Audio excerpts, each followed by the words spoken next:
తెలుగు రాష్ట్రాల్లోని అన్ని జిల్లాలకు విస్తరిస్తూ అత్యాధునిక వైద్యం అందిస్తున్న మల్టీనేషనల్ హాస్పిటల్ మెడికవర్ హాస్పిటల్స్ ఇప్పుడు మన వరంగల్లో. నా పేరు గుండెడి ముత్యం రెడ్డి అండి. మాది గ్రామం గంగా సముద్రం, మండల్ డొంకేశ్వర్, జిల్లా నిజామాబాద్. నేను వ్యవసాయం చేస్తుంటాను సార్. నేను, మా భార్య, మా పిల్లలు చదువుకుంటారు.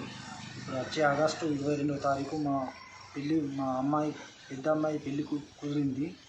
కావున నేను ఒక 5 లక్షల రూపాయలు వేరే వాళ్ళ దగ్గర అప్పు తెచ్చుకొని బ్యాంకులో వేసుకున్నాను. అకౌంట్లో ఖర్చులకు ఉంటాయని. అయితే అందులో నుంచి డబ్బులు సైబర్ నేరగాళ్ళు డబ్బులు 4,16,800 రూపాయలు దాన్ని డ్రాప్ చేసేదండి.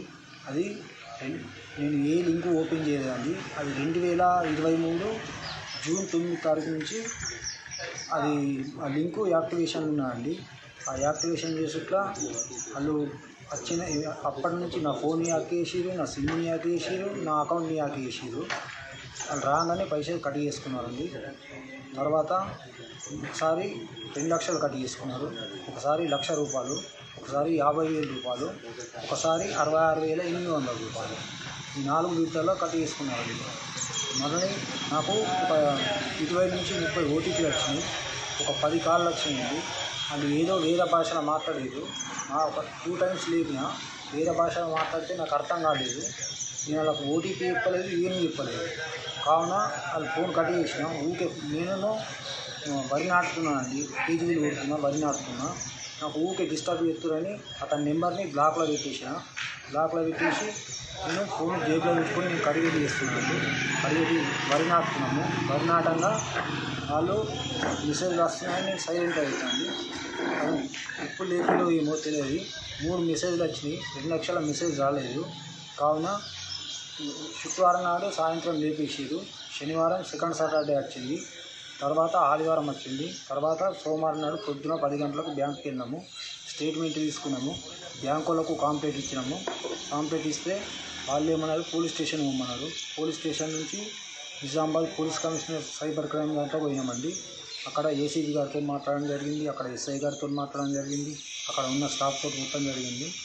అక్కడ అతను ఏ టైంలో డ్రా చేసింది, ఏం కథ అన్నది మొత్తం ఉన్నాయండి. అతను జార్ఖండ్లో ఏటీఎం ద్వారా డ్రా చేసిండు. తర్వాత ఒక 2 అకౌంట్లకు డ్రా చేసుకున్నానండి.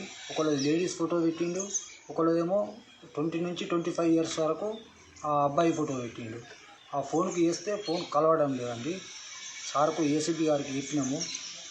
ఏసీపీ గారికి చెప్తే ఏసీపీ గారు ఇది మాకు 7 లాక్ వరకు, 7 లాక్ ఎబో అయితేనే మేము తీసుకుంటాము, 7 లాక్ కింద అయితే నందిపేటలో తీసుకుంటారు, అక్కడికి వెళ్ళండి అనగానే అక్కడ 7 నుంచి 8 గంటల దాకా అక్కడ ఏసీపీ ఆఫీసర్ సార్తో మాట్లాడి ఇక్కడికి వచ్చామండి. ఇక్కడికి వస్తే నందిపేటలో కంప్లైంట్ తీసుకున్నారు. వస్తాయా రావా అని గ్యారంటీ ఇవ్వలేదండి. కాకపోతే మాకు పోయించండి, శుక్రవారం నుంచి పోయించండి. మా భార్య, పిల్లలు, మేము ఇవ్వడం ఇప్పటికి అన్నం లేదు సార్. మా కూతురు లగ్గం ఇంకా 1 మంత్ అయింది. చాలా బాగా ఉన్నది మేము సార్.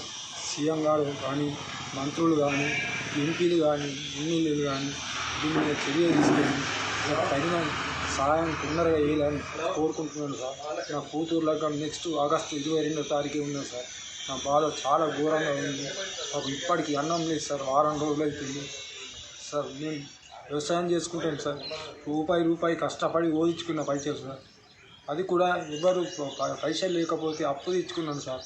అప్పు తెచ్చుకున్న పైసలు దాంట్లోకించి నేను తీసుకున్న 85,000 రూపాయలు మిగతాయి మొత్తం వాళ్ళే కొట్టేసారు సార్. దయచేసి నాకు న్యాయం చేయాలని. నాకు రాజకీయంతో సంబంధం లేదు సార్. నేను ఓన్లీ వ్యవసాయం చేసుకుని బతికేటోళ్ళం సార్. కాయ కష్టం చేసుకొని బతికేటోళ్ళము. మా కన్నీళ్ళని చూసినా కానీ అర్థం చేసుకోగలరు సార్. దయచేసి ఎవరైనా సరే, మంత్రులు కానీ, సీఎం కానీ, ఎంపీ కానీ, ఎమ్మెల్యేలు కానీ ఎవరైనా సరే నాకు న్యాయం చేస్తారని మీకు పాదాభివందనాలు చేస్తున్నాను సార్.